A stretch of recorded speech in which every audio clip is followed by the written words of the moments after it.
Assalomu alaykum. Hurmatli vatandoshlar. Tak, ko'rib turganingiz mashinaning tomiga qo'yilgan quyosh paneli. Mashina yurgan harakatdan o'tgan paytda bu yig'iladi, yotadi.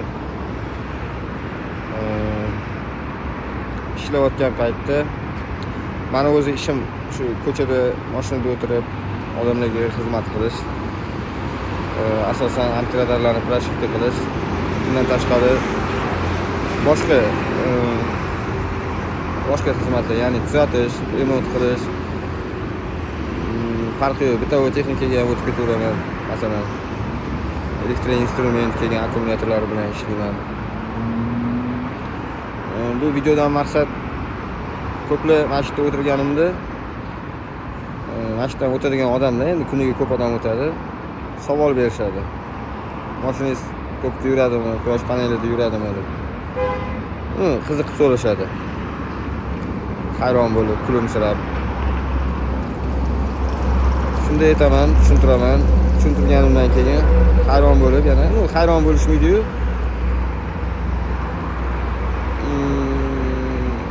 Birinchi marta odam bir narsani birinchi marta ko'rganda qanaqa hissiyot bo'ladi? O'shanaqa reaksiya bildirishadi. Shunga ya'ni odamlarga qiziqligi bilinadi shu narsani. Shunga shu videoni qilishga qaror qildim. Ko'rsatib bermoqchiman. Endi obzor desa ham bo'ladi. Ko'rib turganingiz bu quyosh panel 150 watt mощности. Kilovatda o'lchaydigan bo'lsak 0.15 kilovat bo'ladi. Bu yerda mana antirador prashikani o'qiraman. Endi mana bitta mana xarakteristikalari agar tushunganlar bo'lsa 20 volt beradi. Keyin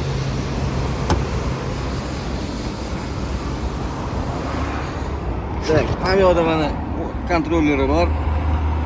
Regulirovka qilsa bo'ladi. Qanaqa tipdagi akkumulyatorni zaryadga qilishiga qarab bunga keladi. Bundan ko'rinmaydi simlari pastdan chiqib mana yoqqa keladi. Bu yoq endi bo'linib ketgan. Mana bitta akkumulyator turibdi. Mana 12 voltli 20 amper. 12 ni 20 ga ko'paytirasizlar. Ana o'sha chiqib keladi. Necha vattligi. Tak. Bundan keyin bu quyosh panel ham akkumulyator mana hozir zaryadga qilyapti. Bu yoqdan keyin ichkariga kirib ketgan, mana bu narsaga ham ulangan. Bu mana tomdagi maячок signal berib turadigan maячокka ulangan.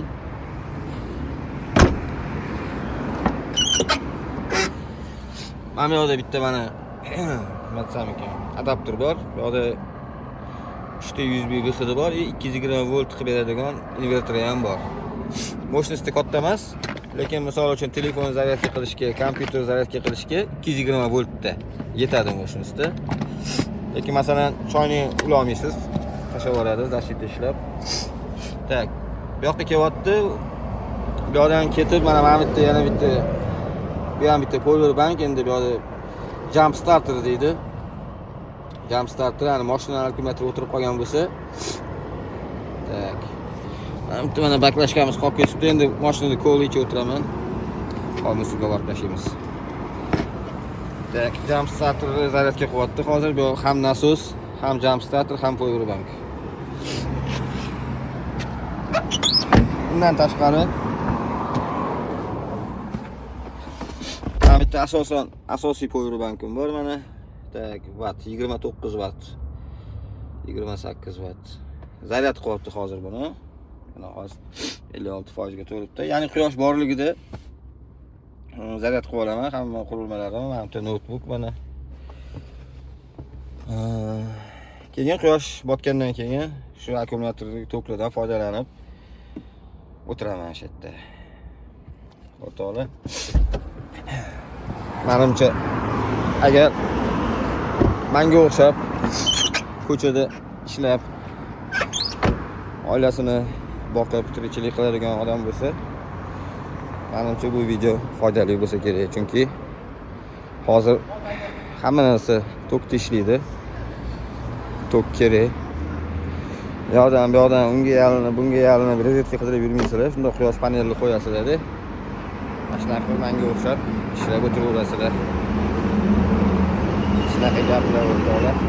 Sog' bo'lasizlar, omon bo'lasizlar.